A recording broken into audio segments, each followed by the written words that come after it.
ঈদের একদিন আগে ঈদের মেন ড্রেস বানানো শুরু করেছি। এর মধ্যে লেসের একটা মোটা সুতা মেশিনের মধ্যে যেয়ে মেশিন জ্যাম হয়ে গিয়েছে। আমিও কি কম মেকানিক?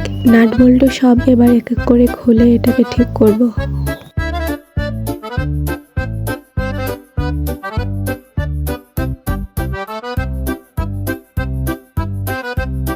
এই যে সেই সুতা, এটাকে এখন আমি টেনে বের করে নিব।